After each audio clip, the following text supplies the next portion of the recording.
pocotón de gente, pero demasiada gente, ¿no? De esas 8.000 personas, ¿cuántos saben para qué vinieron al mundo? ¿Para qué y por qué están en el mundo? ¿Para qué viven en este mundo? ¿Cuál es su visión, su destino en este mundo? Muy pocas personas. Y la mayoría de la gente en cualquier lugar del mundo, en cualquier cultura, idioma, nación, viven su vida por vivir. Eso es cierto, ¿verdad? O sea, se levantan, se bañan, desayunan, hacen su trabajo del día y la vida se les va, ¿no? Y al día siguiente lo mismo, y otro día, y otro año, y ahí van, ¿no? Y los años pasan, el tiempo pasa, y transcurrió su vida sin saber para qué vinieron a este mundo. Pero cada persona que nace tiene un propósito en esta tierra. ¿Usted cree eso o no? Porque somos hechos por Dios, ¿no es cierto? ¿No? El Salmo 119 dice: Señor, tus manos me hicieron y me formaron. Y todo lo que Dios hace, lo hace con un propósito. Eso lo sabemos con la palabra. Entonces, cada persona que nace, cada persona, desde el bebecito, tiene un propósito en la vida, ¿verdad? Solamente que a veces uno no se entera, no se da cuenta o no se preocupa también de encontrar ese propósito. Y dejan que la vida transcurra, ¿verdad?, sin haber encontrado y sin haber desarrollado. Miren, yo me acuerdo mucho un documental que vi una vez de unos japoneses. O sea, los japoneses, cuando un niño nace, los japoneses, los padres, ¿verdad?, hacen todo un plan para esa persona, porque es una persona desde que ya nace, o desde antes que nace. Inclusive hasta ellos ya planifican qué profesión va a tener, a qué se va a dedicar en la vida, qué va a hacer. Y entonces hasta los juguetes que le hacen, o los juegos, o las actividades que desde niño van conduciéndolo a ese plan que han hecho para ese niño. Bueno, eso es lo que ellos piensan. Obviamente Dios tiene su propio plan, ¿no? Pero los japoneses no. Entonces, un grupo de japoneses profesionales se fue a la India, en los lugares pobres, y encontraron ahí pues mucha, como vemos, ¿no?, mucha pobreza, muchos niños en la indigencia que apenas tienen para comer, para vivir.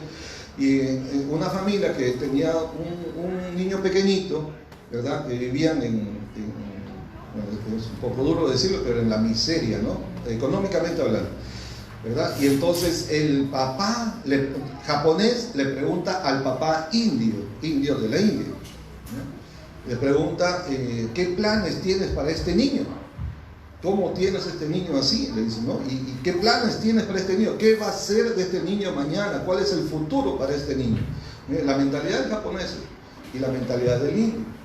Y el padre indio le responde y le dice: nosotros luchamos para sobrevivir cada día. Apenas puedo pensar cómo voy a hacer para sobrevivir hoy. ¿Y cómo voy a pensar qué va a ser mañana el futuro de este niño? Si ni siquiera sé qué voy a hacer hoy, cómo voy a encontrar el pan para hoy. Que es su realidad, ¿no? Es la realidad.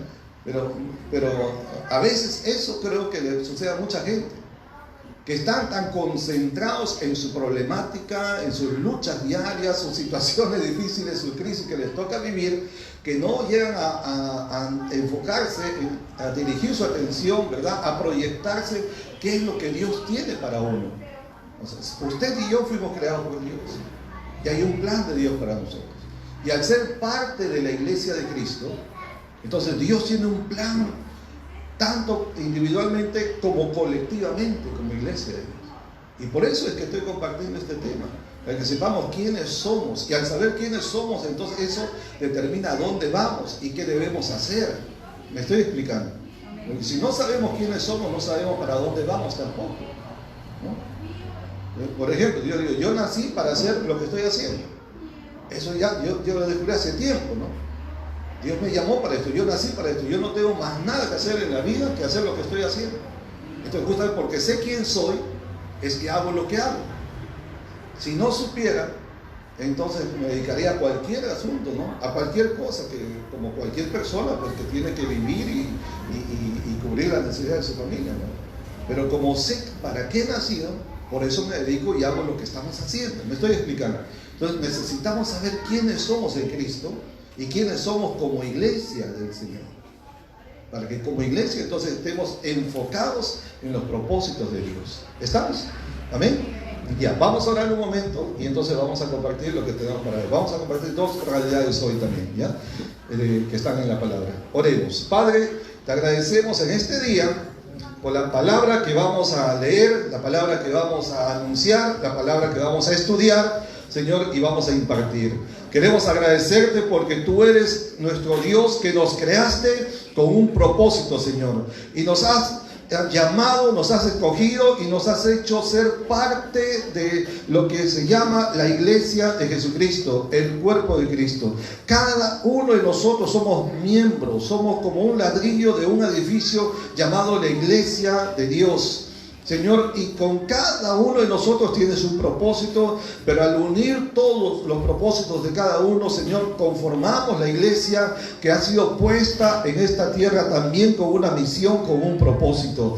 Danos entendimiento, Señor, que no estamos aquí solamente recibiendo algo que nos llene de conocimiento, sino que recibimos, además del alimento espiritual, recibimos también, Señor, la palabra que nos instruye, que nos capacita, que nos enseña, que nos revela para qué estamos en esta vida, en este mundo y en este tiempo que nos ha tocado vivir. Gracias, Señor, a través del estudio de las realidades bíblicas de la iglesia, vamos a comprender para qué nacimos, para qué hemos sido puestos como iglesia en este mundo y en esta generación. Gracias, Señor. Danos un corazón entendido, un corazón dispuesto, un espíritu alerta, apercibido para reconocer el propósito para el cual nos trajiste, Señor, y nos pusiste en esta vida. Gracias te damos, pedimos tu bendición en el nombre de Jesús y decimos amén. Amén. Amén. Muy bien.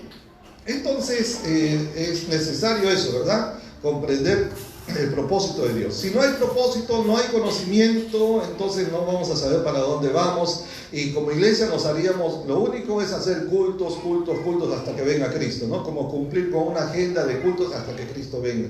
Pero no, la iglesia no está puesta solo para hacer cultos. Debemos hacer culto, debemos dar culto al Señor, claro que sí.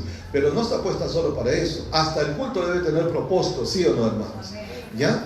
Ok, entonces veamos. Hemos hablado ya de algunas realidades, ¿verdad? Hemos hablado que la iglesia es el pueblo de Dios, ¿correcto? Que significa que somos parte de la familia de Dios. Hemos hablado también que la iglesia es el templo espiritual de Dios en el mundo. Antes Dios habitaba, venía, ¿no? Su presencia a un templo hecho de manos, en el desierto, en el tabernáculo, y luego cuando se establecieron en la tierra de Canaán ya había un templo físico, ¿no? Y Dios prometió habitar ahí, y Dios prometió a través de ese medio comunicarse con su pueblo, oír su oración, etcétera, ¿verdad? Pero ahora que Cristo ha venido, nosotros venimos a ser el templo de Dios, donde el Espíritu de Dios habita. La Biblia dice, ¿no sabéis que vosotros sois el templo de Dios y que el Espíritu de Dios habita en vosotros? Inclusive dice que el cuerpo que tenemos, tóquese su cuerpo, por favor, tóquese, alguna parte de su cuerpo, ya, ¿verdad? Tóquese, ese cuerpo que usted está tocando es el lugar donde Dios habita. Y la Biblia dice que ese cuerpo que usted se tocó no es suyo, no es nuestro. La Biblia lo dice, el cuerpo que tenemos no es nuestro. ¿Por qué? El que le pertenece a Dios, ¿no? Doblemente, uno porque nos creó y otro porque nos redimió, nos compró con precio. Amén. Entonces el cuerpo que usted tiene no es suyo, es de Dios y hay que cuidarlo, ¿no? Y hay que cuidarlo en santidad, ¿verdad? Y en salud, como templo de Dios. ¿Estamos, hermanos? ¿Ya? Lo tercero que hablamos es que la iglesia es peregrina. Un peregrino es alguien que está de paso, está de camino hacia otro lugar, ¿verdad? Hacia otro destino, vamos a decir. ¿Ok? Entonces la iglesia es así, es una iglesia peregrina. Este lugar, este mundo no es nuestro destino final. Nacimos en este mundo, vivimos en este mundo, pero no somos de este mundo.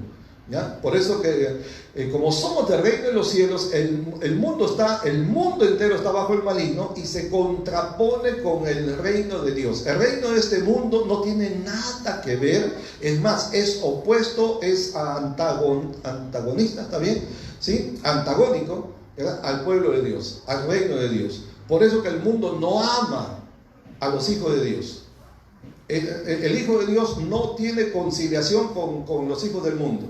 No hay manera, ¿no? Entonces nosotros como hijos de Dios, si andamos en la verdad, andamos en la justicia, andamos en honestidad, andamos en integridad, el mundo lo ve raro, lo ve extraño, ¿no? Una vez vi a un policía cristiano, joven, recién graduado, ¿no? y con su compañero, los vi, en la calle, porque antes andaban así en parejas, ahora ya casi no se ve, ¿no? Y entonces uno de ellos estaba cometiendo una infracción, el policía estaba cometiendo un abuso de autoridad, y su compañero, el cristiano, ¿verdad? Entonces le dice, pero eso está mal, no debes proceder así, nosotros debemos actuar en justicia, somos autoridades, debemos ser justos. Y le llamó la atención y todo, ¿no? Y le pidió perdón a la otra persona que estaban haciendo abuso de autoridad y todo. Y el otro policía, el malo, vamos a decir, el mal policía, le gritó en medio de todo, en medio del público, ¿no? Le dijo, ¿qué te crees tú? Le dijo, ¿crees que vas a cambiar el mundo? ¿Qué te crees? ¿El santo? ¿El santurrón? ¿Qué te crees? ¿No? O sea, para el mundo es así. La persona que se conduce honestamente, correctamente, con justicia y en verdad, lo ven raro, está mal para el mundo. Porque el mundo está corrompido, pues. Está ya viciado. ¿Me explico? ¿No? Por eso que en el mundo no tenemos lugar, pero estamos de paso. Y los del mundo deben dar gracias a Dios y a la iglesia por estar aquí. ¿Por qué digo eso? Porque el Señor Jesús dijo que somos luz y sal de la tierra. ¿Cierto? Díganme, ¿sí o no? ¿Ya? Somos luz y sal. Y la luz alumbra en las tinieblas. Y la sal, no solamente para dar sabor, es cierto para dar sabor, pero especialmente es para preservar de la corrupción, ¿sí o no? En el campo donde no hay refrigeradoras y todas esas cosas, usan la sal para salar la carne, ¿no? El pescado, la carne de res, lo que fuera, para preservarlo, para que no se corrompa, no se pierda, ¿sí o no? La sal preserva, ayuda, ¿no? Entonces, este mundo hace tiempo ya estuviera destruido si no fuera por la iglesia. Ya estamos puestos aquí. Y donde haya un cristiano, donde haya una iglesia, la gente de ese lugar, aunque no se dé cuenta, debería dar gracias a Dios que hay una iglesia, que hay gente ahí que clama, que ora, que vive en justicia y honestidad, ¿no? Amén. Entonces, pero no hagamos planes para quedarnos porque solo estamos de paso. Nuestro destino final es arriba, no acá en este mundo. Amén. Así que luego hemos hablado también que la iglesia es apostólica, viene de apóstol. Un apóstol es alguien que ha sido enviado con una misión, ¿verdad? ¿Cuál es la misión? Predicar el evangelio, hacer discípulos, enseñarles que guarden todas las cosas que el Señor Jesucristo nos ha mandado y bautizarnos en el nombre del Padre y del Hijo y del Espíritu Santo, ¿verdad? Entonces la iglesia tiene esa misión apostólica de predicar, de anunciar, de ganar las almas para Cristo, de establecer el reino de Dios por doquiera que vaya. Por eso es que no podemos ser parte solo de un lugar, ¿no? La iglesia está establecida físicamente en un lugar, pero en realidad debe extender el reino de Dios por donde quiera que pone la planta de sus pies. Y esa promesa que dijo en Josué, yo os he dado todo lugar que pisare la planta de vuestros pies, es para el pueblo de Dios. Y como somos pueblo de Dios, llamado iglesia, entonces donde vayan y pongamos la planta de nuestros pies, es el lugar donde el territorio del reino de Dios se va extendiendo. Porque los hijos de la luz llevamos la luz de Cristo en nosotros. ¿Amén o no, hermanos? Entonces cuando pasamos a otros lugares donde hay tinieblas, hay oscuridad, la luz avanza con nosotros y traemos alegría, traemos gozo, traemos bendición, llevamos la luz del evangelio. Literalmente, miren, acá nomás, camino a Canta, hay una cantidad de pueblos donde no había luz, unos pueblos pequeños. Aquí nomás saliendo de Caraballo, del norte de Lima, saliendo apenas, ¿verdad? No había luz. Desde que Dios creó los cielos y la tierra, esos pueblos no tenían luz. En serio. Y hace unos años atrás, un grupo de hermanos jóvenes fueron en misión a plantar iglesias, a predicar el evangelio, lugares donde quemaban las iglesias, los quemaban. A los cristianos que llegaban los botaban a golpes, a patadas, a pedradas, donde casi nadie ya quería entrar por lo peligroso que era. De religiosos que no es que eran delincuentes, eran religiosos y creían que se estaba llevando a otra religión, una competencia y cosas así. Pero un día se decidieron, vamos a hacerlo, ¿no? Y se enviaron 12 espías, así como los espías de José, igualito, así también. Y dijeron, Señor, ¿cuál es la estrategia para entrar? Y Dios dio una estrategia y se logró entrar y se plantaron en iglesias. ¿Y saben qué ha pasado? No solamente la gente se ha convertido a Cristo, sino los pueblos que estaban ahí, ¿no? Donde nunca, no había luz eléctrica, ¿no? Ahora hay. Donde la gente ganaba, cada día tenía que trabajar para comer el pan, cada día, día de la madre, Navidad, día del padre, cualquier día feriado tenían que trabajar porque el día que no trabajaban, no comían. Y los llevaban temprano, 6 de la mañana, en camiones al campo, a las chacras, a trabajar, y los traían a las 8, 9 de la noche, todo el día en el sol, en el polvo y todo el cansancio. Y apenas ganaban para comer ese día. Pero hoy ha cambiado. Esa vez que fuimos a Yangas, en toda esa zona, y tuve la oportunidad de ir a ver un poco eso y conversar con los pastores que están ahí, ¿no? Los que justamente hasta ahora están ahí, continúan, los que sembraron ese lugar con la palabra de Dios. Y los pueblos, Dios ha traído bendición a esos lugares. Ahora acá las personas, los que trabajaban y ganaban para un pan, ahora han tenido, ¿cómo han hecho? Yo me quedo maravillado. Muchos de ellos tienen su casa propia, construida, bonitas, hermosas, como una zona residencial, campesinos. Porque el Evangelio llegó, trajo bendición. Debemos decir gloria a Dios por eso. Amén. Esto, donde vamos, somos agentes de bendición. La Biblia dice, te bendeciré y serás bendición. Y tenemos que vernos así. Mientras que estamos en la tierra, somos peregrinos, pero estamos bendiciendo. Y somos, ¿verdad?, parte de la iglesia apostólica de Jesucristo. No que nos denominemos nosotros una iglesia apostólica, sino que la iglesia por naturaleza es apostólica. Y eso significa que es iglesia misionera, porque está en la misión de Dios de llevar el Evangelio. Amén. Luego hablamos también que la iglesia es una comunidad profética. El profeta es el que trae la revelación de Dios, la revelación de la voluntad de Dios, la voz de Dios para el pueblo, para la gente, para una situación particular. Amén. ¿Ya? Entonces nosotros estamos llamados a anunciar la voluntad de Dios para el hombre. Estamos llamados a anunciar la verdad de Dios para el hombre. Y estamos llamados también como iglesia a denunciar el pecado y la injusticia y la maldad del hombre. Amén. ¿Okay? Dijimos, la iglesia no debe callar. Donde hay injusticia, donde hay maldad, no debe callar. Tenemos que proclamar tanto la verdad del Evangelio como la maldad y la injusticia y las consecuencias del pecado del hombre. Porque el hombre fácilmente se lava de manos, ¿no? Fácilmente comete sus tonterías, sus pecados, sus injusticias, sus inmundicias, y luego le echa la culpa a Dios, ¿no?, de lo mal que están. Y lo que hablamos hace un momento, que no hay lluvia. Yo me acuerdo hace unos años atrás, que en Cajamarca, un grupo de jóvenes también misioneros fueron para allá. Entraron a un pueblo donde no llovía por 7 años. 7 años no llovía. ¿Usted sabe lo que es eso? No tenemos idea, porque no hemos vivido eso. Cuando hay sequía y la tierra no produce, los animalitos no tienen que comer porque no hay hierba, no hay gras para que coman, se alimenten los animales, ¿no? Entonces hay hambre, dolor, angustia, pobreza, escasez. Hasta se come, bueno, se busca lo que sea para comer. Es duro. Y cuando llegaron estos jóvenes, entraron con el Evangelio, entonces se dieron cuenta que eran cristianos y ellos dijeron, han llegado los satanases. Así los recibieron. Y ellos decían que por culpa de los evangélicos es que no había lluvia, porque eran los satanás, así los tenían. O sea, los que claman a Dios, los que buscan a Dios, los que más bien piden la bendición de Dios, más bien al contrario, ¿no? El mundo al revés. Y ellos que no había plata para comer para sus hijos, pero tenían plata para borracheras. Tenían plata para todos los años, celebraban lo que se llaman las fiestas patronales, que se gastaban un montón. ¿Y cómo hacían? No había que comer, pero sí tenían para celebrar, ¿no?, por una semana entera. Y no había lluvia por 7 años en ese lugar.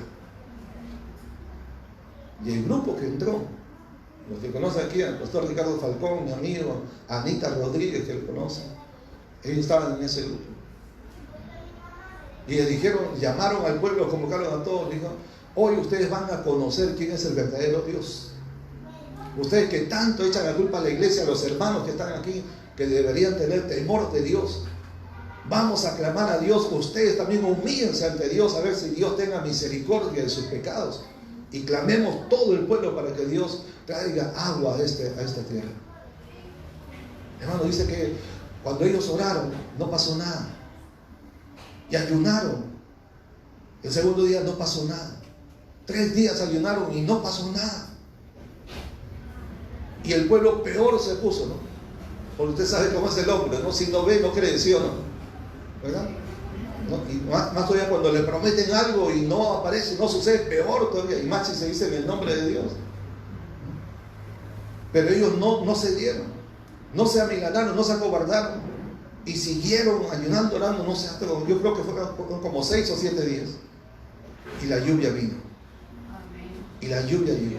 Y cambió completamente todo eso. Alguien tiene que decir gloria a Dios, ¿no? Gracias a Dios. Bendito sea el Señor, ¿no? Dios siempre responde el clamor de sus hijos. Clama a mí. Está escrito, ¿no? Yo te responderé. ¿Cuándo? Cuando clames. Y el pueblo clamó, ¿no? Y se volvió a Dios. Y fue un testimonio poderoso que hasta el día de hoy se acuerda, ¿no? Y ahí se levantó una iglesia también. Entonces somos una comunidad profética que declaramos la palabra profética más segura, ¿no? Cada vez que hablamos la palabra de Dios estamos hablando proféticamente también, porque la palabra de Dios siempre tiene cumplimiento. ¿Eh? Entonces esta palabra produce fe para creer, y cuando creemos en lo que Dios ha dicho, entonces ahí vienen los milagros, pues, y lo sobrenatural. Amén. A ver, también ahora vamos a lo siguiente. Ahora vamos a hablar otras 2 realidades más de la iglesia. Apunten, si gusta apuntar. ¿Qué número vendría a ser esto? Número 6. ¿Sí? La iglesia es un reino de sacerdotes. Esta es la 6ª realidad que la Biblia nos muestra. La iglesia es un reino de sacerdotes. Vamos a buscar Apocalipsis 1:6. A ver, Apocalipsis 1:6 y luego Apocalipsis 5:10. ¿Qué dice la palabra del Señor? A ver, vayan buscando.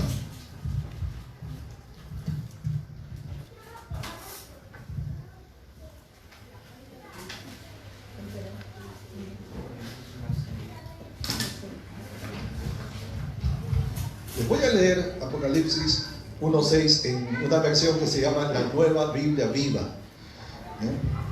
Y voy a leer esta parte que corresponde. Dice: ha hecho de nosotros un reino, sacerdotes al servicio de Dios su Padre. Ha hecho de nosotros un reino, sacerdotes al servicio de Dios su Padre. En la Reina Valera dice que nos hizo para Dios, como nos hizo reyes y sacerdotes, ¿no? Ya, para Dios su Padre. Luego Apocalipsis 5:10 dice: y nos has hecho para nuestro Dios reyes y sacerdotes. ¿Estamos? ¿A quiénes se refiere cuando la Biblia dice acá y nos has hecho? Nos has hecho, está hablando en términos de tercera persona, plural, inclusivo. Ese término que les gusta a otros. ¿Qué significa cuando dice nos has hecho? Reyes, ¿de quién está hablando? ¿Quiénes son nos o nosotros? ¿Quiénes son? ¿Eh? La iglesia de Cristo, nosotros. ¿Eh? Entonces, nosotros significa cada uno de nosotros. Entonces, cada uno de los que estamos aquí, todo aquel que ha sido lavado, perdonado, que ha nacido de nuevo, ¿verdad? Por la sangre de Cristo, por la obra del Espíritu Santo y la palabra, entonces ha sido convertido en rey y sacerdote. Amén. Más específicamente, en muchas traducciones dice un reino de sacerdotes. Entonces, fuimos convertidos en sacerdotes y muchos no se dieron cuenta. O sea, muchos no sabían que son sacerdotes del Dios Altísimo. Mira el que está al lado. Aunque no tenga cara de sacerdote, dígale: ¿cómo está sacerdote de Dios? O sacerdotisa de Dios. Llámale por su nombre: sacerdote Frank, sacerdote Samuel, sacerdotisa Esther. ¿Ya? No lo sabían, ¿no? Algunos no lo sabían, o muchos. Pero la Biblia dice: nos has hecho para Dios. El sacerdote no es aquel que lleva una sotana, una cruz acá grande de madera, de plata, lo que sea en el cuello. Ese no es un sacerdote. El sacerdote es aquella persona que ha nacido de nuevo, ¿verdad? Que se ha arrepentido de sus pecados, que tiene a Jesucristo como el Señor, Rey, ¿verdad? Señor de su vida. ¿Estamos, hermanos? ¿Sí? Y según la palabra de Dios, que todos usted y yo fuimos hechos. O sea, estaba enterado o no estaba enterado, usted ya es un sacerdote. Le guste o no le guste, acepte o no acepte, igual es, usted ya es un sacerdote. Si usted ha nacido de nuevo, ya es un sacerdote, una sacerdotisa de Dios. Entonces, por lo tanto, le va a quedar bien aprender tener bien claro cuál es la función de un sacerdote. ¿Para qué está un sacerdote? Porque eso es como un papá, digamos, ¿no? Cuando uno se hace papá o mamá y nace el primer bebé y dice, ¿y ahora qué hago? No, o sea, apenas nace y uno dice, ya soy papá, ya soy mamá, y dice, ¿y ahora qué hago? Y no hay una escuela de padres, uno, en la vida no somos formados para ser papás, ¿no? O mamás. Uno va aprendiendo muchas veces en el camino, ¿sí o no? Y a veces es así. Ahora, ya fuimos hechos sacerdotes, ya somos sacerdotes, por lo tanto tenemos que saber qué hace un sacerdote, para qué está puesto un sacerdote, cuáles son las funciones de un sacerdote. ¿Está bien o no, hermanos? Otro texto, Isaías 61:6 dice, vosotros seréis llamados sacerdotes del Señor, ministros de nuestro Dios se os llamará. Así que esto no es algo nuevo, ¿no? Esto ya desde el Antiguo Testamento estaban los sacerdotes, ¿sí?, que servían a Dios en el templo, ¿verdad? Y como Dios siempre tiene un plan que tiene una continuidad, acuérdense, ¿verdad? Antiguamente eran Israel que eran los sacerdotes, ¿sí? Ya, pero en el Nuevo Testamento ya no se llaman sacerdotes mayormente, ¿no? Pero tenemos esa misma función, y aquí lo está diciendo, seréis llamados. En el Antiguo y en el Nuevo Testamento habla que somos sacerdotes. ¿Está claro para nosotros? ¿Sí? ¿Está claro? ¿Lo acepta? Amén. ¿Lo acepta o no lo acepta? Igual, ya somos sacerdotes. ¿Ven? Así que, otro versículo más, Éxodo 19:6. Vosotros seréis para mí un reino de sacerdotes y una nación santa. He leído en la versión de la Biblia de las Américas, ¿verdad? Seréis para mí, vosotros, un reino de sacerdotes y una nación santa. Así que les voy a decir, los sacerdotes tenían tres funciones principales, ¿ya? Básicamente, ministrar a Dios, ministrar a los hombres y ministrar en el templo, ¿no? Entonces, tres funciones principales. Ministrar a Dios, a él señala hacia Dios. Ministrar a los hombres, señala a los hombres. Y ministrar en el templo. ¿Ya? ¿Qué significa ministrar? Servir. Ya está. Claro, entonces, servir a Dios, servir a la gente y servir en el templo. Eso es lo que hace un sacerdote. Otra vez, para que quede bien grabado. Ministrar a Dios, ministrar a los hombres y ministrar en el templo. ¿Estamos? ¿Sí? O sea, cada uno de nosotros somos llamados a eso, a ministrar a Dios, a ministrar a la gente y ministrar en el templo, o sea, servir en el templo. O sea, cada uno tenemos un lugar, ¿ya? Y habían funciones específicas. Veamos esto. Ministrar a Dios, Apocalipsis 5:8. Los sacerdotes ministraban a Dios, los sacerdotes originalmente en el Antiguo Testamento, ministraban a Dios ofreciendo incienso, y ese incienso se presentaba en la mañana y en la tarde, ¿no? Entonces, dice acá, Apocalipsis 5:8, en la Biblia de las Américas, cada uno tenía un arpa y copas de oro llenas de incienso, que son las oraciones de los santos. Aquí está hablando de un ministerio angelical, pero está haciendo una relación de que el incienso que representa, ahí lo dice, el incienso representa las oraciones de los santos. ¿Quiénes son los santos? Nosotros, santificados, los santos en Cristo Jesús. ¿Ok? Entonces el incienso se refiere tanto a la oración como la adoración. ¿Ok? Cuando hablamos del incienso, usted relaciónelo con la oración y la adoración. Por lo tanto, como sacerdotes llamados a presentar incienso, ministrar con el incienso, ¿qué significa eso en nuestro servicio a Dios? ¿Qué significa? Adorar, orar y adorar a Dios. ¿Amén? ¿Ya? Entonces tiene que ver. O sea, un sacerdote, ¿qué hace? Adora. Un sacerdote ora. O vamos a decir, ora y adora. ¿Está bien? ¿Ya? Muy bien. Entonces, eso es número uno, ¿no? Ministrar a Dios ofreciendo incienso. El incienso, la palabra incienso literalmente significa humo dulce. Humo dulce. ¿Ya? Y estaba compuesto de varios elementos. Cada uno de esos elementos era muy fino. Muy fino. De hecho, nos costaba demasiado, ¿no? Porque nos está hablando de que para Dios se ofrece siempre lo mejor. ¿Ya? El incienso no es el incienso que compran estos que venden de la India, que cuesta un sol, creo, ¿no? Ya, no es ese, no tiene nada que ver con eso, ¿no? El incienso de la Biblia era otra cosa, hecho con compuestos muy, muy finos, finísimos. Algunos se traían hasta en barcos de otros lugares, lejanos, y costaban muchísimo. Y eso nos enseña que a Dios se le entrega siempre lo mejor. Diga por favor, lo mejor para Dios. Lo mejor, lo más excelente debe ser para Dios.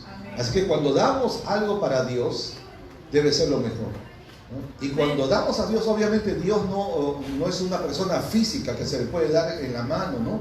Entonces, cuando digo, la forma en que damos a Dios es cuando damos para las cosas de Dios, o la gente de Dios, ¿no? O los pobres inclusive también, ¿no? Porque la Biblia dice, por ejemplo, a Jehová presta el que da al pobre. Dice, usted da al pobre, pero la Biblia dice, a Jehová le ha prestado. Y el bien que ha hecho, Dios se lo volverá a pagar. Como el pobre no tiene capacidad de devolver, entonces Dios dice, yo no, póngalo a mi cuenta, yo lo tomo a cuenta. Y es como si le hubieran dado a mí. Y eso la Biblia se muestra una y otra vez, ¿eh? Cuando algunos sorprendidos le dijeron, Señor, ¿cuándo te vimos desnudo y te cubrimos? ¿Cuándo te vimos enfermo, te visitamos? ¿Cuándo te vimos con hambre y te dimos de comer? ¿Cuándo? No nos acordamos, Señor. No recordamos ninguna vez en nuestra vida que alguna vez te hayamos dado de comer, te hemos alimentado. ¿Y qué dijo el Señor? Cuando lo hiciste a uno de estos pequeños, a mí me lo hiciste. ¿Eh? O sea, el Señor toma a su cuenta. Entonces la forma en que damos a Dios es cuando nosotros damos para las personas de Dios, las cosas de Dios, la obra de Dios. Amén. ¿Ya? Entonces, pero al dar como es para Dios, debemos dar lo mejor que nos sea posible. No estamos hablando de lujos, de cosas excéntricas, no, estamos hablando dentro de nuestra capacidad verdadera, real, lo mejor hay que dar para Dios. ¿Estamos? ¿Ya? Entonces el incienso es eso, ¿no? El adorador es aquel que aprende a dar a Dios lo mejor, ¿no? Aprende a amar la comunión con Dios, la presencia de Dios, ¿ya? Y miren qué interesante acá que esto está asociado con el ministerio angelical. La adoración verdadera, la presentación del incienso, ¿verdad? Para Dios está asociado con el ministerio angelical, porque aquí vemos en este capítulo de Apocalipsis, el contexto habla de ángeles. Y son los ángeles los que llevan las oraciones de los santos. Interesante. Así está diciendo acá, no sé si en su Biblia dice también. Cada uno tenía un arpa y copas de oro llenas de incienso, que son las oraciones de los santos, ¿no? O sea, nosotros oramos y los ángeles se encargan de llevar. Interesante, ¿no? Y si la palabra incienso significa humo dulce, que para entenderlo mejor diríamos como un perfume muy agradable, un perfume. ¿Usted alguna vez ha olido un perfume que sea así, pero bien penetrante, puede ser? ¿Sí? O fragante, ¿sí? Agradable. ¿Alguna vez ha sentado al lado de una persona que así, no ese de Yambá, el único, ¿no? Que son bonitos, sí, pero o sea, no, o sea, otro leve, ¿no?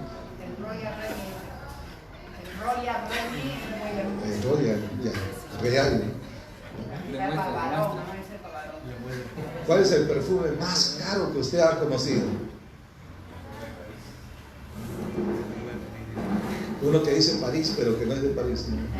Y dice París, pero abajo dice Madrid, cámara. Y al Señor le dieron, ¿no? Un perfume valiosísimo que costaba un año de trabajo, ¿no? 300 dinarios. Un año de trabajo. O sea, lo mejor, ¿no? Ya, ok, entonces eso es lo primero, ¿ya? El sacerdote ministra a Dios, ¿ya? A través del incienso, la adoración y la oración.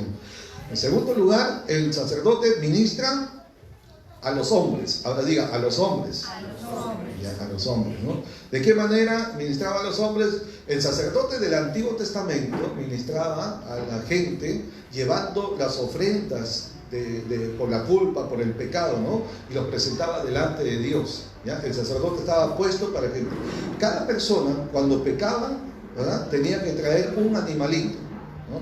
Para que ese animalito tomara su lugar, es decir, una víctima inocente tenía que morir por la culpa de otro, y eso para prefigurar, para dar una figura, un símbolo de lo que Cristo iba a venir a hacer, ¿ya? Y es como Dios iba preparando la mentalidad del pueblo, ¿no? ¿Ya? Porque así como cuando venía una oveja que era sin culpa, ¿no? Y tenía que morir por el ofensor, por el pecador, ¿no? Entonces, pero esa vida era quitada por causa del otro que había pecado. Entonces el sacerdote se encargaba de ofrecer ese sacrificio.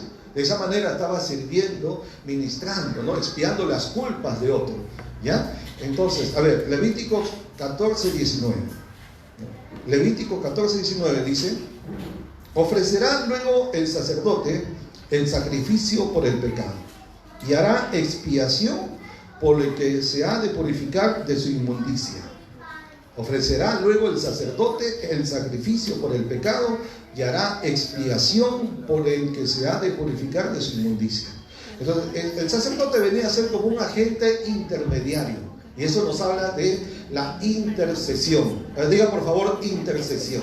¿Ya? Entonces, el sacerdote era un intercesor, un intermediario entre Dios y los hombres, porque ningún hombre podía ir directamente a Dios, sino que lo hacía a través del sacerdote. Entonces, si nosotros entendemos que somos sacerdotes hoy, nuestra labor hoy no es matar animales para expiar las culpas de otros, no. Lo que hacemos ahora es interceder por aquellos que están en pecado, que están en problemas, que están en crisis, que están en necesidad. Ahora nuestra labor es eso, ¿no? O mediadores entre Dios y los hombres. Entonces, la gente que viene a usted o que usted tiene la oportunidad de conocer, de entender que está pasando por un problema o una necesidad, ¿qué hace usted como un sacerdote? Entonces dice, si Dios me ha permitido conocer a esta persona, saber de esta situación, debe ser para que yo interceda por él, para que haga algo por ellos. ¿Algo? ¿Me están explicando? Ya. Les voy a contar una experiencia. En una iglesia que pastoreamos en el extranjero, estaba caminando por las calles ahí cerca de la iglesia, y caminando veo que de una casa estaban sacando de la casa a la gente y sus cosas, botando todas sus cosas a la puerta, ¿no? ¿Cómo se llama eso? La doctora, un desalojo, desahucio, ¿no? Ya. Entonces, ahorita no estamos en una cátedra, pero ya, un desahucio, digamos, ya, un desalojo, así en palabras sencillas. Y entonces, eso es lo que estaba pasando, le estaban sacando, así con fuerza y todo, ¿no? Violentamente y todo lo demás. Y entonces, entre las personas que salían había un hombre de edad, había su esposa, estaba una niña, tendría como 8 años, algo así, ¿verdad? Y estaba una señora joven, señora digo porque estaba con un bebé recién nacido, una bebé, porque era mujercita, recién nacido, y le sacaron a todos de la casa. Eran migrantes, o sea, venían de otro país y estaban ahí y ya no podían pagar, y entonces la situación se les complicó y los desalojaron. Me sacaron con todas sus cosas a la puerta y no tenían a dónde ir. Y justo estoy pasando por ahí. Y si estamos pasando por ahí como cristianos, como sacerdotes, no podemos hacernos de la vista gorda, ¿sí o no? Ay, qué pena, nadie dijo nada. ¿No? O sea, no podemos hacernos como que, no, yo no vi nada, ¿no? O sea, no me di cuenta. O sea, no podemos hacer. Estamos ya ahí, estamos mirando por algo, Dios permite que pasemos algo que querrá Dios que hagamos nosotros, ¿no? No digamos, bueno, voy a orar para que otro haga algo, ¿no? O sea, si ya a mí me toca pues, ¿no? Si Dios me puso en el camino, por algo será. ¿Estamos o no? ¿Ya? Entonces digo, a ver, ¿qué puedo hacer, no? ¿Qué puedo hacer por ellos? O sea, alquilarles una casa no puedo, no tengo para eso, ¿no? Darles una ofrenda, bueno, yo estoy quizás un poco como ellos, también soy migrante, también tengo que, bueno, entonces, pero algo tengo que hacer. Entonces, ok, como sacerdote que somos, ¿cuál es nuestra labor? Interceder. Como yo era el pastor en la iglesia, entonces obviamente conversé con ellos un poquito para enterarme de la situación y todo, y luego fui a la iglesia y convoqué al liderazgo de la iglesia, los llamé y les dije, bueno, hay esta situación, todo lo que les estoy contando, ¿verdad? Con detalles les dije todo, y creo que, y nosotros tenemos un local que era grande, bastante grande, y había espacio, aparte de unos ambientes donde se podía hospedar, aunque sea pues mientras tanto, ¿no? ¿Ya? Y así que hablo con la iglesia y algunos hermanos me dijeron, pastor, y creo que ellos en parte tenían razón, pero esto puede traer problemas y gente como ellos son así, y después puede pasar esto. Y yo le digo, bueno, podría ser, no podemos decir que no, pero el asunto es que están en la calle. Esta noche ellos no van a tener dónde ir. Hay una bebé recién nacida ahí, ¿se puede morir o no? Sí, podría ser expuesto así, ¿no? Y no tienen para dónde correr. O sea, ¿qué hacemos como cristianos? Que nos arriesgamos, sí es cierto, pero es nuestro deber, ¿verdad? Ante la gente, ante el prójimo, ¿sí o no? Entonces, algo tenemos que hacer por ellos. Y creo que esto es lo mejor que podemos hacer en este momento. Así que dije, pueden reconsiderar a ver su pensamiento, su posición. Al final convinimos en que, bueno, está bien. Bueno, vamos a reunir temporalmente mientras se acomodan, etcétera, etcétera. Al final se quedan bastante tiempo. ¿no? Hasta tuvimos que sacarlos también. No, pedirles que ya está. Miren, y al final los recibimos. Los recibimos, los acomodamos y todo. Porque, o sea, ese es el trabajo de un sacerdote, interceder. ¿Ya? En este caso, de repente, no todos somos pastores, no todos tenemos, digamos, espacio y qué sé yo. Pero cuando vemos a alguien en necesidad, en problema, en angustia, en tribulación, en crisis, lo que sí podemos hacer es ir ante el trono de Dios como sacerdotes intercesores y clamar a aquel que tiene todas las soluciones, que tiene todos los recursos, que tiene todo el poder, y le dice: Señor, esta persona, este amigo, este vecino, hasta mi enemigo, ¿no? O quien sea, ¿verdad? Espero que no tengamos enemigos, ¿no? O mi padre, o mi familiar, quien sea, está pasando por este problema. En ese pueblo, ¿cómo se llama otra vez? ¿Cómo se llama el pueblo? Capilluca. ¿No? Este pueblo Capilluca, que hoy aprendimos ese nombre que no conocíamos, ¿no? Ya que está a 4 horas y media de acá, ¿no? Donde no hay lluvia y necesitan con urgencia, porque ya es la temporada ya que viene la cosecha, y si no viene la lluvia tardía, pues esto se daña, ¿no? O sea, ellos en realidad que venga la lluvia temprana, la lluvia tardía, es pura misericordia de Dios, que Dios lo mande en su tiempo, porque ¿quién está obligado a mandar lluvia en ese tiempo? ¿Y quién puede hacer que aparezca lluvia? Nada, ni con la tecnología pueden hacer, ¿no? O sea, Dios en su grande misericordia decide dar o no dar la lluvia. Entonces tenemos que clamar por ese pueblo, ahí está nuestra hermana Esther en ese lugar. Tenemos que clamar creyendo a Dios para que haya gracia a favor, ¿no? Y le conceda la lluvia a su tiempo, ¿ya? Si se humillara en mi pueblo, dice, ¿no? Ahí habla de la lluvia, ¿o no? Enviaré la lluvia a su... Entonces aquí hasta el pueblo tiene que buscar a Dios y humillarse también, ¿no? ¿Ya? Entonces este es el trabajo del sacerdote, interceder ante el trono de Dios. ¿Amén? ¿Ya? Entonces recuerden, somos sacerdotes y cuando vemos alguna necesidad, aunque no tengamos cómo ayudar, sí podemos ayudar. O sea, no depende que tengamos recursos o no, porque siendo sacerdotes vamos a aquel que tiene todos los recursos, vamos a Dios y Dios se encargará.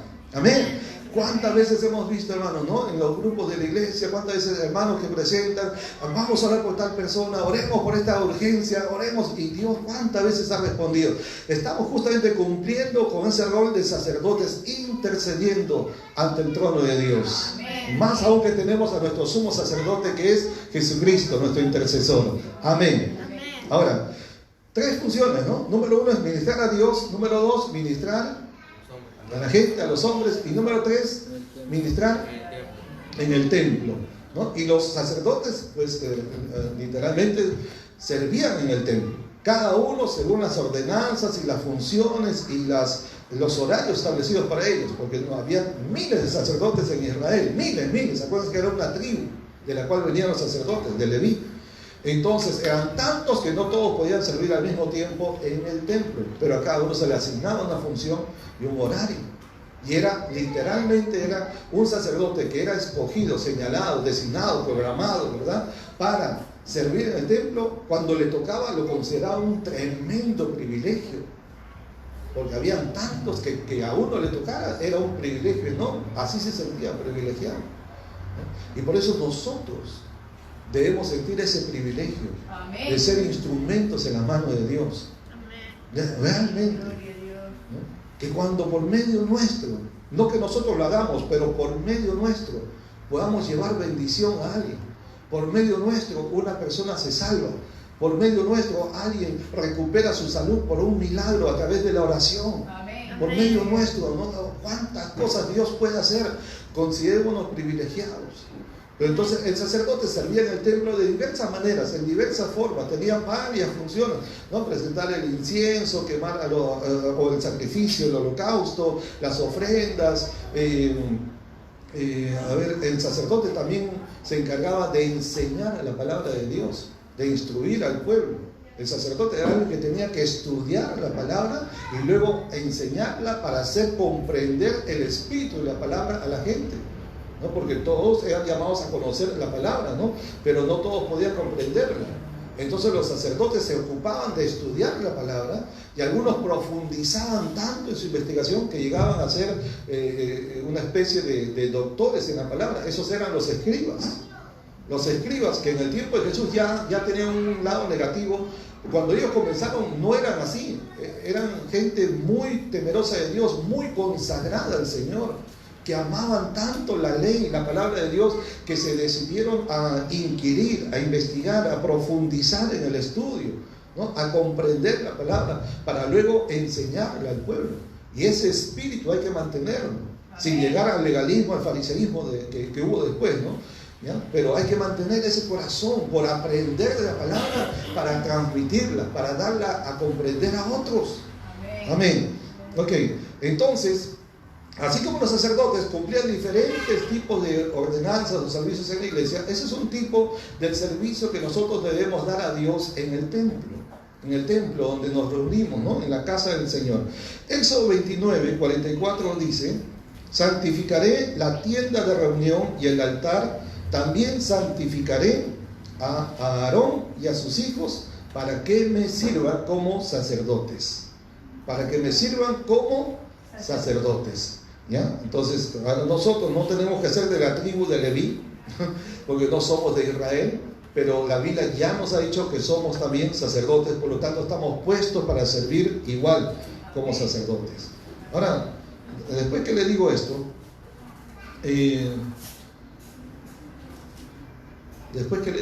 usted habiendo oído y habiendo comprendido, ¿verdad?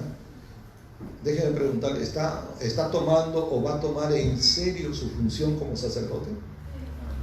¿O va a ser solamente algo que quede en el oído? Que no sea, ¿no? Como Santiago el apóstol dice, que no seamos solo oidores, sino también hacedores, ¿no? Y si somos llamados a ministrar a Dios, a los hombres y en el templo, lo vamos a hacer. Vamos a cumplir, ¿sí? ¿Ya? Entonces, saben que el incienso, por ejemplo, se presentaba en la mañana y en la tarde y debía ser un servicio perpetuo delante del Señor. ¿Sabían eso? O sea, la vida de oración y de adoración a Dios es continua, es constante. No podemos fallar. El sacerdote no podía fallar en presentar incienso mañana y tarde. Miren lo que dice Éxodo 38. Y cuando Aarón prepare las lámparas al atardecer, quemará incienso.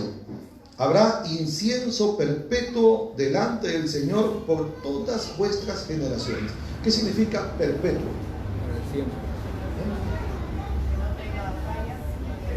Permanente, sí, permanente, ¿no? Constante, o sea, que no termina, ¿no? ¿Ya? Que prosigue. ¿Ya? Entonces, ya una vez que somos sacerdotes, una vez que ya sabemos cuál es nuestra labor como sacerdotes, ¿verdad? Y que presentar incienso tiene que ver con la oración y la adoración, entonces, ¿qué debemos hacer como tal? ¿Qué debemos hacer? ¿Qué debemos hacer? ¿Cuántas veces al día vamos a presentarnos ante Dios con nuestro incienso? Permanentemente, ¿no? Pero con el sacerdote mañana y tarde, ¿no? Entonces también nosotros, al levantarnos, al acostarnos, ¿ya? Sí, era al amanecer y al atardecer, ¿no? Entonces nosotros cuando nos levantamos y cuando nos acostamos, tomemos nuestro tiempo con Dios. Alguien diga amén. Ok, ¿ya? Entonces, a ver, ¿por cuánta gente está orando usted?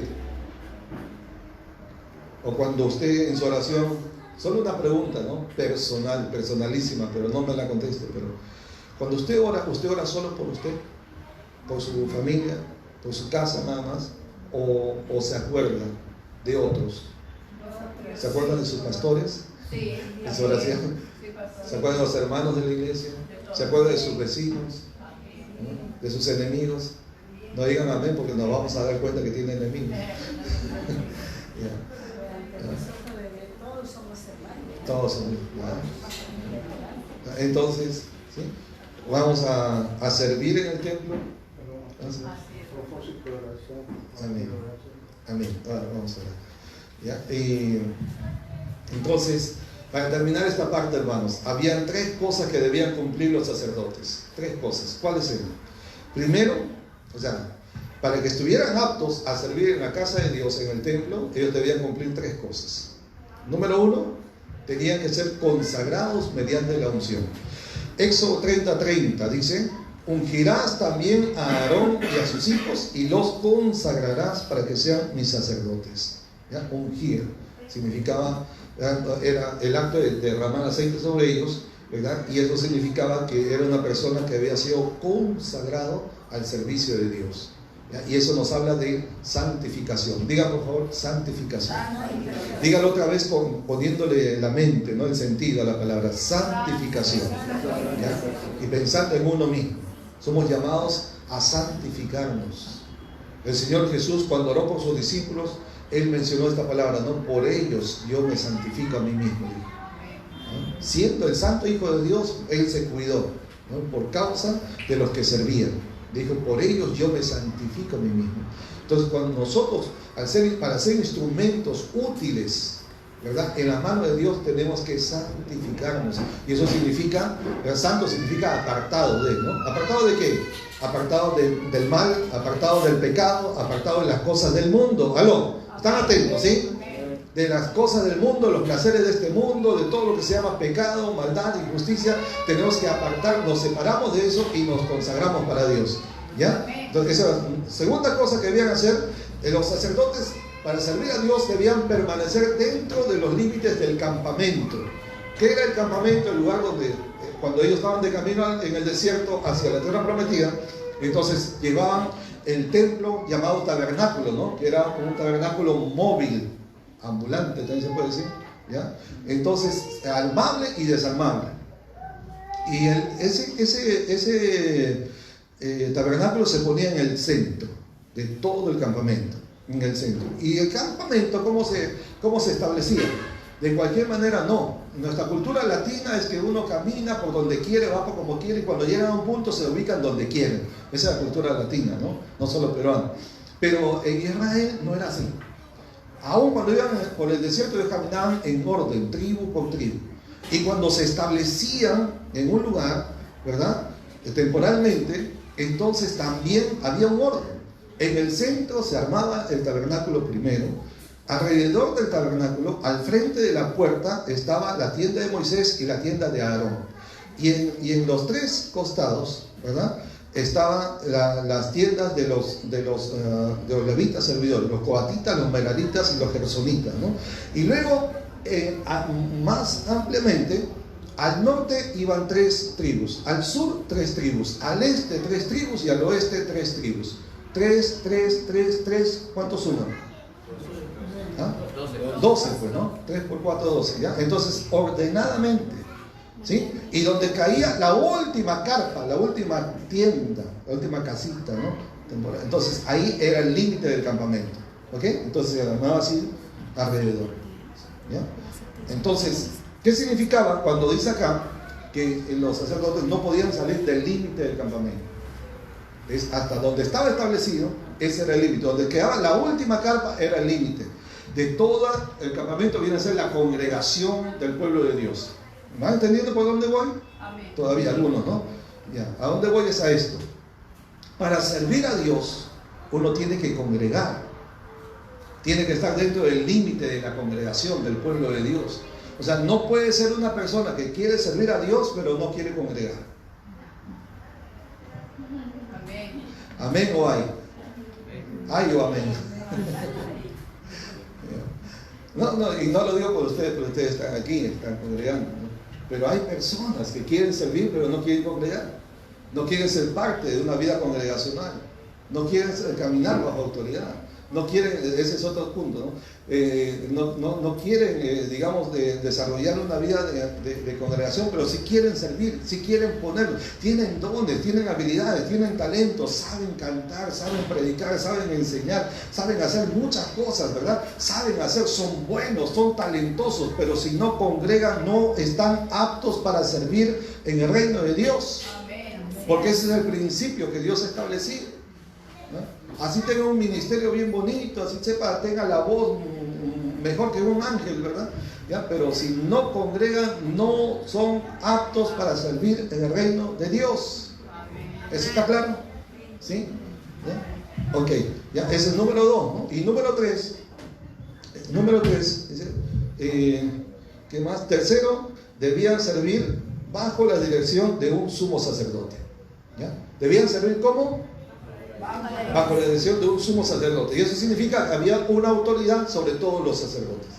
Y eso significa entonces caminar bajo autoridad. A ver, dígalo por favor, caminar bajo autoridad. Caminar bajo autoridad. Ya. El otro nos habla de la congregación. Lo primero nos habla de santificación. Lo segundo de congregación, la vida congregacional. Y lo tercero de caminar bajo autoridad. Para tener autoridad sobre otros, primero debemos estar bajo autoridad.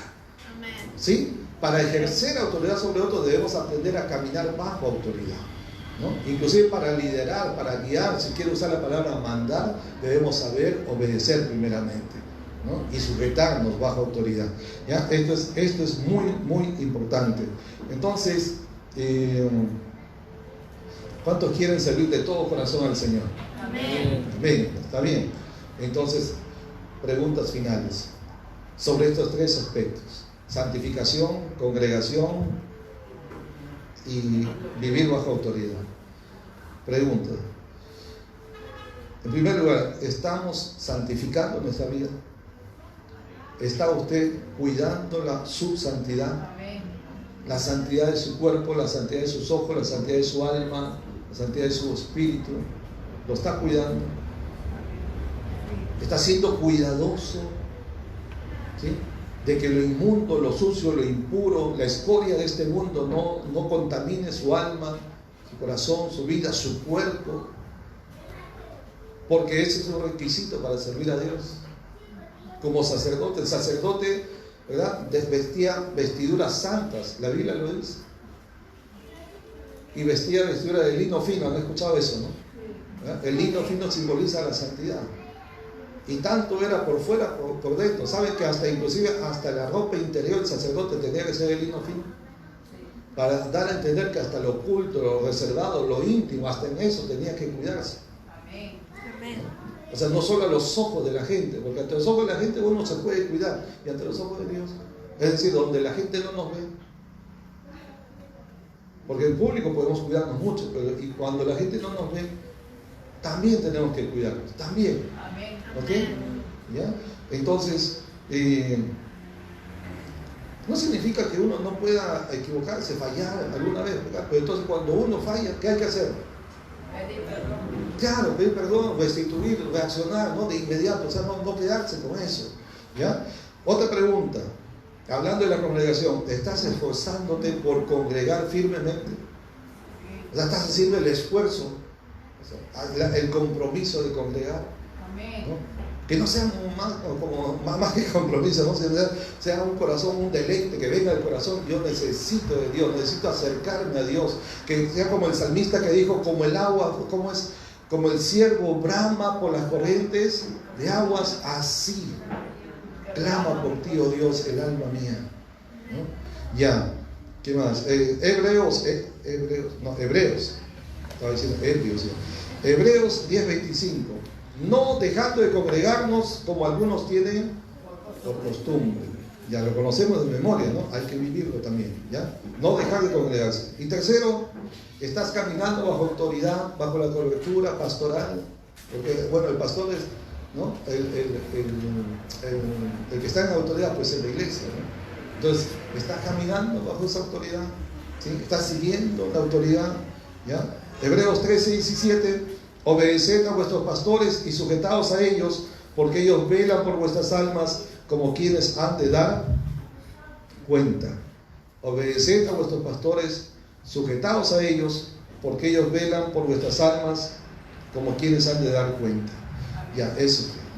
¿No? Permítanme, voy a tratar de ser más breve.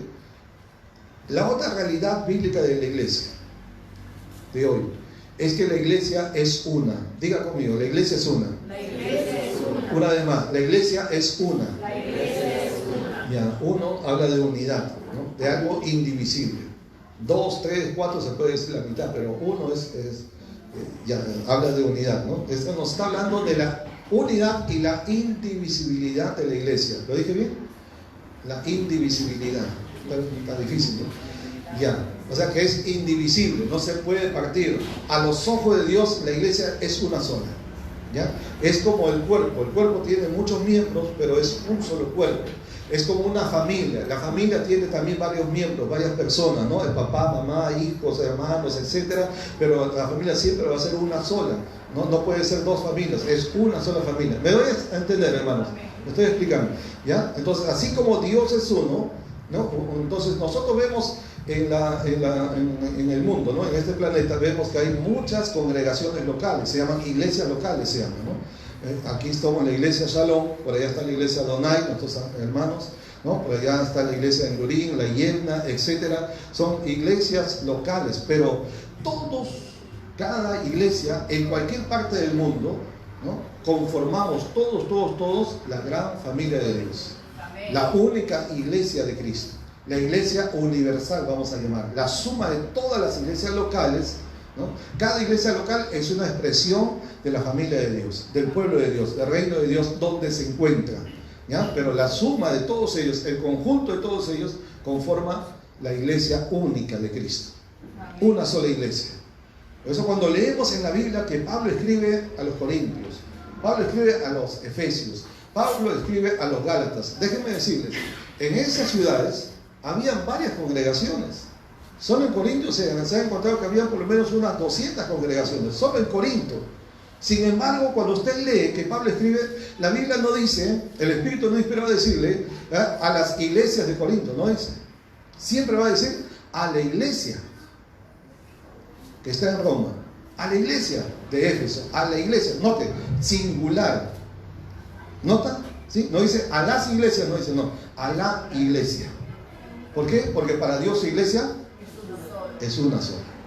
Aunque haya varias congregaciones, pero Dios las mira a todos como una sola. Y eso tiene que ayudarnos a ver, hermanos, ¿verdad? De que los hermanos que están en otro lugar, en otra congregación que es diferente a la nuestra, tienen un estilo diferente en su música, hasta su forma de vestir también, ¿no? Pueden variar, ¿sí? En parte un poco de doctrina también puede ser diferente, ¿sí? Tenemos que ver que son parte de lo que la Biblia llama la multiforme gracia de Dios, que Dios en su gracia se expresa de diversas maneras en otros lugares.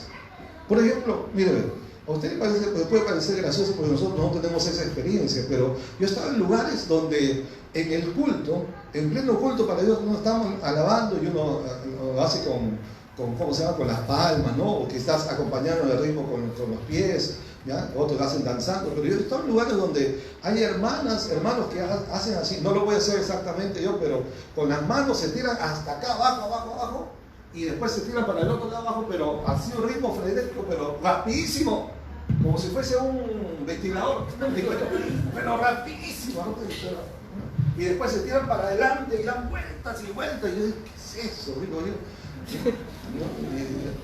Pero lo hace y ellos se están gozando y todos los demás también, y yo digo, no hay un desorden, simplemente, y es la forma en que expresan para Dios. Amén. Y si me pongo a contarles cosas extrañas que se ven en diversas partes del mundo, cómo adoran, cómo alaban, hasta cómo predican, son diferentes culturas, diferentes expresiones, y cada uno Dios los hizo así, ¿no? Cada uno, hasta la música misma, ¿sí o no, hermano? ¿Ya? Entonces, qué bonito es cuando alabamos a Dios con nuestra propia música, con nuestra propia cultura, en nuestra idiosincrasia, ¿no? Gracias a Dios, está bien, ¿no? Y en otros lugares lo harán de otra forma, también está bien. En la cultura que Dios dice, se puede alabar a Dios con salsa, y muchos dicen, no, salsa no, pero hay un país donde toda la música es salsa. Para nosotros suena como mundano, ¿sí o no? ¿Con salsa? No, ¿qué tiene, pastor? ¿Qué es eso? ¿No? Claro, porque para nosotros se vería así seguramente. Pero en ese país donde todo el mundo, o sea, la música de ese país, de su cultura, es como decir acá el guayno. Es como decir aquí la marinera, ¿no? Entonces, ¿se puede cantar a Dios en guayno, sí o no? Sí. ¿O es del mundo? Amén. No es del mundo. ¿El mundo ha creado eso? No, Dios ha creado las culturas y a cada gente le ha dado su propia expresión de folclore. Claro, ¿no? Entonces, más bien es bonito que cada cultura de sus expresiones, ¿ya?, lo ofrezca para Dios, de sus expresiones culturales, musicales, etc. Imagínense que acá en Puno, que tenemos el privilegio, Puno es la capital, ¿cómo se llama?, del folclore latino, de toda América. En Puno, solo en Puno hay más de 300 ritmos musicales, ¿sabías eso? Solo allá, más de 300. Y en el Perú hay mucho más. Imagínense.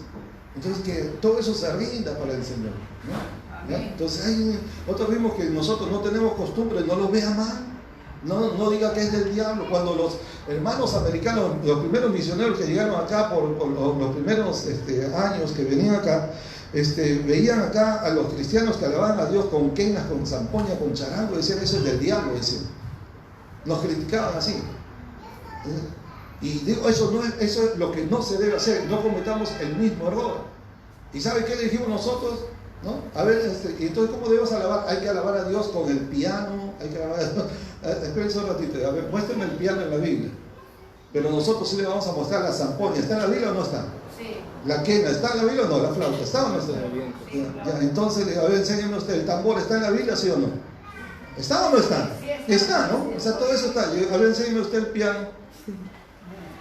Ahí sáquenle en la Biblia, no lo he contado. A nosotros no vamos a decir que es del diablo, no le vamos a decir eso. Es su cultura, ¿no? De su tiempo, y está bien. Me estoy explicando. Entonces, si vemos algunas cosas que no entendemos, no significa que sea del diablo. Podría ser, ¿no? Hay que usar discernimiento. Pero de primera no hay que criticar, quiero decir. Si en otra iglesia hablan distinto, predican distinto, enseñan, o sea, tienen su forma particular, ¿no? De expresar su liturgia, su alabanza, hasta la doctrina, ok, vamos a respetarnos, porque cada familia tiene su propia identidad, ¿no? Cada familia es como es, ¿no? Y debemos amarnos y respetarnos como familia de Dios que somos. ¿Estamos, hermanos? ¿Ok? ¿Ya? Entonces, de cualquier congregación, hermanos, ¿no? Como pastor les puedo decir, por favor, nunca hable mal de otras iglesias.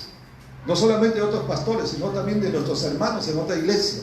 Porque si hablamos mal de otra iglesia, estamos hablando mal de nosotros mismos, que somos el mismo cuerpo, la misma familia de Dios. ¿Ah? ¿Usted ha escuchado alguna vez conversaciones en los buses? Cuando uno viene en la combi, en el bus, en el tren, escucha conversaciones de otras personas, ¿se oyen o no? Cuando dos personas están conversando, ¿no? Y se escucha cuando ellos hablan, y a mí me extraña tremendamente, me llama la atención. Yo escucho cuando dos personas hablan y hablan mal de su propia familia, en voz alta, ¿no? Y hablan mal de su papá, hablan mal de su hermano, hablan mal de cualquier persona de la familia. Digo, esto no tiene ningún cuidado, ninguna vergüenza.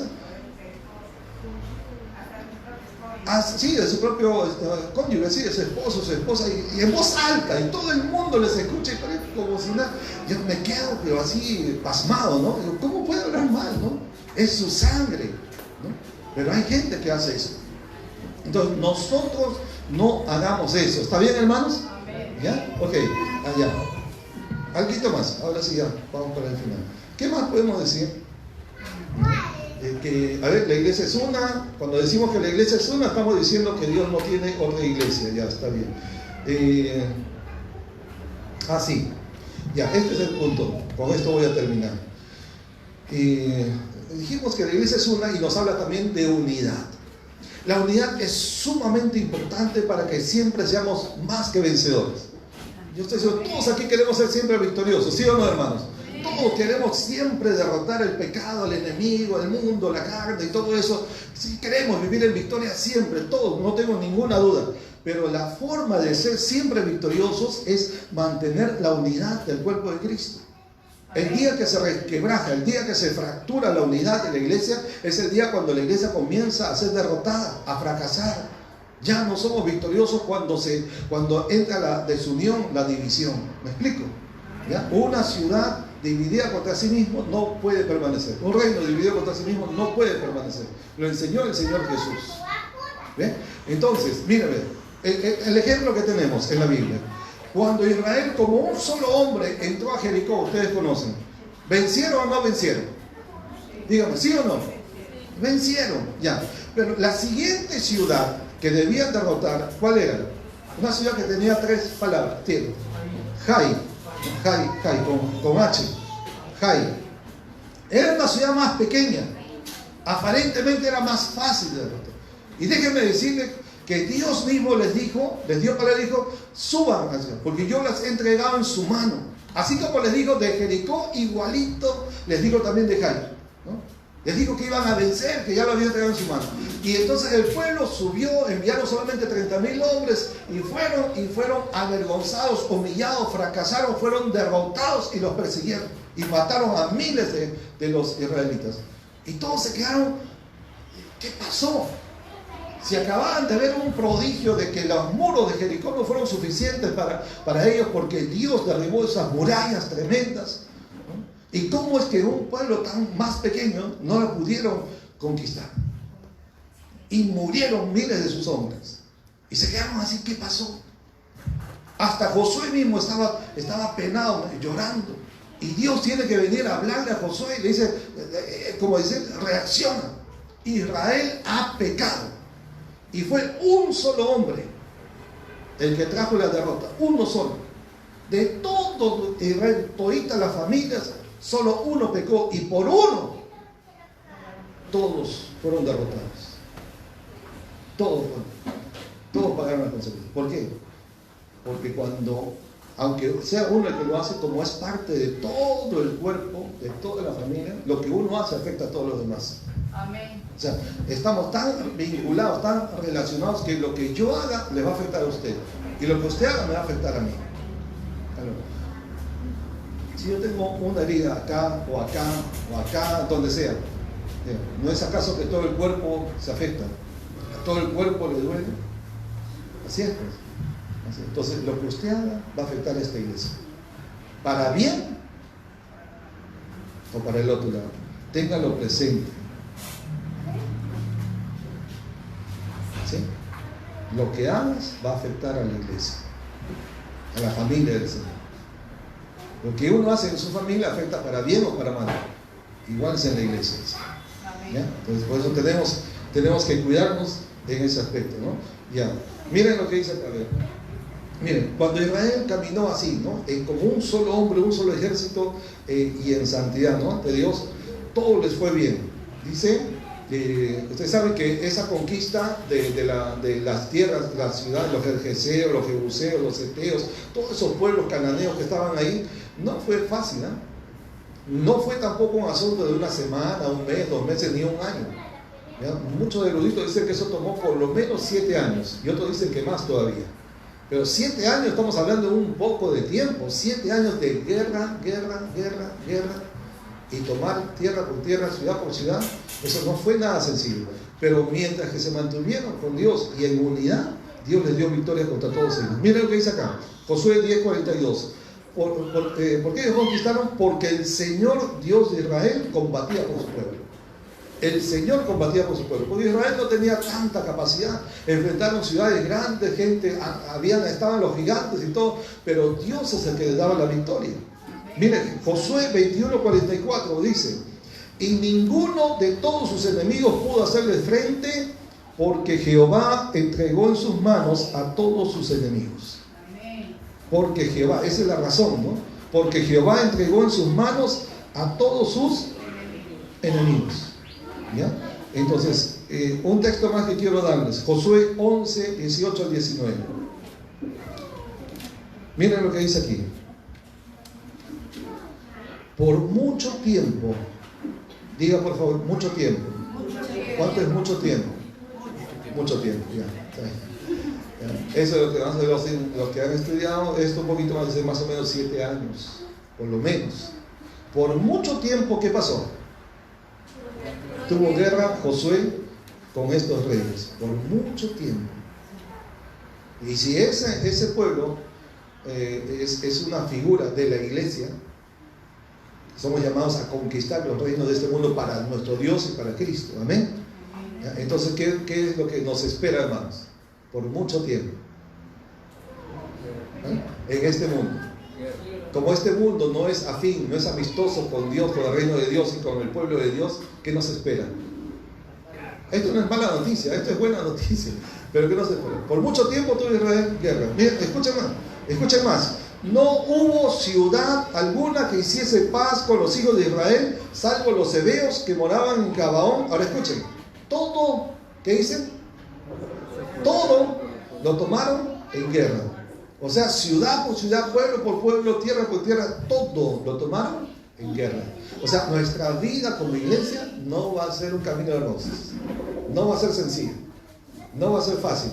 Pero la buena noticia es que Dios está por nosotros. Y si Dios es por nosotros, ¿quién contra nosotros? Nadie nos podrá derrotar. Nadie te podrá hacer frente todos los días de tu vida, le dijo el Señor a Josué, ¿no? Cuando lo llamó a ocupar el lugar de Moisés.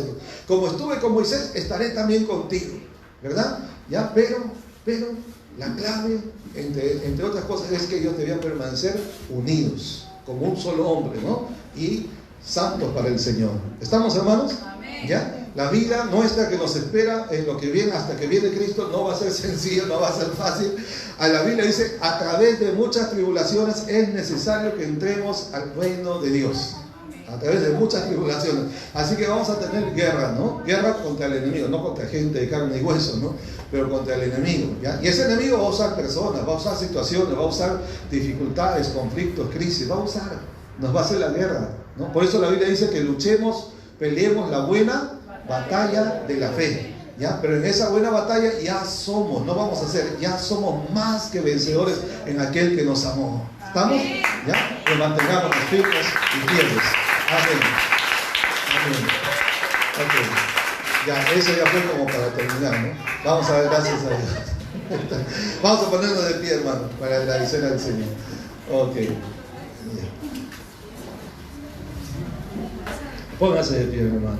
Hoy vimos entonces dos realidades de la iglesia. Una, que somos sacerdotes, ¿ya? De iglesia. Somos sacerdotes de Dios. ¿Qué hace el sacerdote? Ministra a Dios, ministra al hombre, la humanidad, y ministra en el templo, ¿no? ¿Ya? Y tres cosas que el sacerdote debe cuidar. Uno, ¿ya? Su santificación, su vida congregacional y caminar bajo autoridad. Muy bien. Además hemos visto que la iglesia es una, ¿no? Nos habla de unidad, de indivisibilidad. Nos habla también que para tener siempre victoria debemos mantenernos unidos. Mientras estemos unidos y ninguno se desvíe ni a diestra ni a siniestra, Dios siempre nos dará la victoria. ¿Ok? Amén. Ok, oremos. Señor, gracias una vez más por la palabra que recibimos.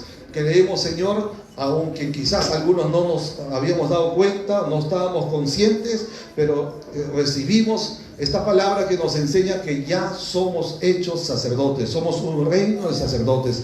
Hemos sido puestos aquí, Señor, para ministrarte a ti, adoración, alabanza, exaltación, venir a ti en oración, en comunión, en intimidad. Para eso hemos sido puestos en esta tierra, primeramente para ti, Señor. Pero también como sacerdotes nos has puesto, Señor, para interceder por la gente, por la humanidad, por las crisis, por los problemas. Señor, no podemos permanecer nosotros impávidos, no podemos permanecer como desinteresados por lo que acontece en nuestra nación, en nuestro barrio, en nuestra comunidad. Tú nos has puesto donde estamos, Señor, para que seamos agentes, instrumentos, intercesores, mediadores, Señor, entre ti y la humanidad, para que tú traigas tiempos de paz, tiempos de refrigerio. Tu palabra dice que debemos levantar manos santas, ese es el sacerdote, y que debemos orar, Señor, por aquellos que están en autoridad. Hoy te clamamos por nuestro país, oramos por el Perú como tus sacerdotes, como intercesores, clamamos por nuestra nación, por todo lo que está pasando aquí, Señor, en este país, Señor, que tanto nos has dado y que poco te da a ti, Señor. Padre, tanta gente que se ha vuelto atrás y que quizás solo están mirando en lo que hace el gobierno, que tiene sus culpas, tiene, Señor, tiene sus pecados, pero quizás nadie se está mirando a sí mismo. ¿Qué parte de responsabilidad tengo yo también? Cada uno de los que vivimos en esta tierra. Te rogamos, Señor, que obres, Padre Santo, trayendo por tu Espíritu contristamiento a la gente. Llama, Señor, a tus hijos a seguir predicando, pero también, Señor, a denunciar el pecado del hombre, para que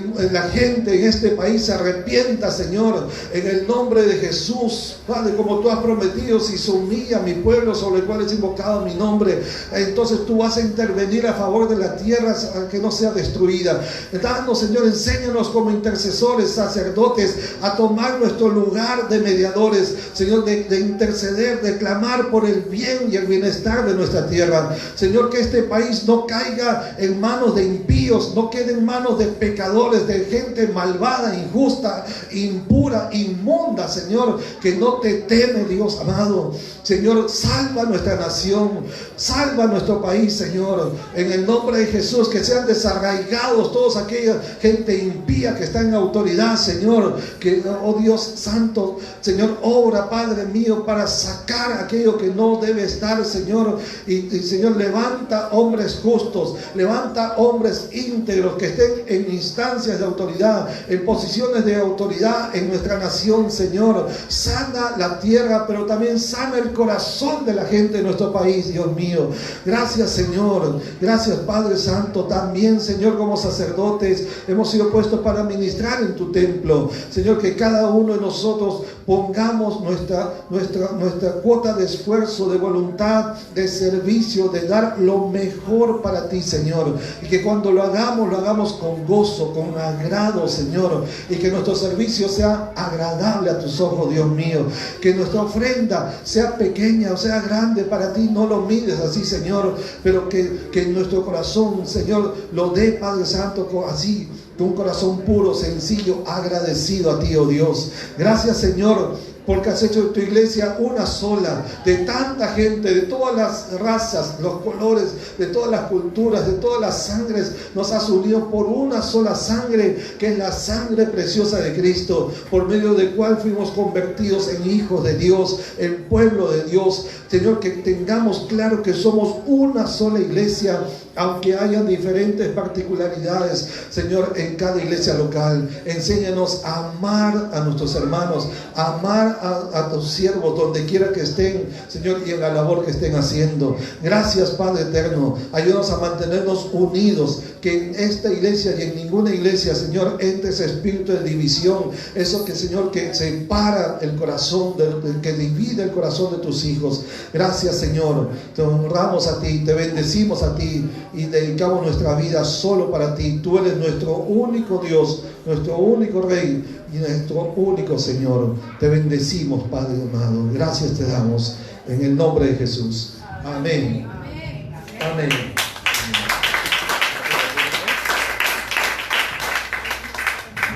Sí. Bien, vamos a ahora pasar a esta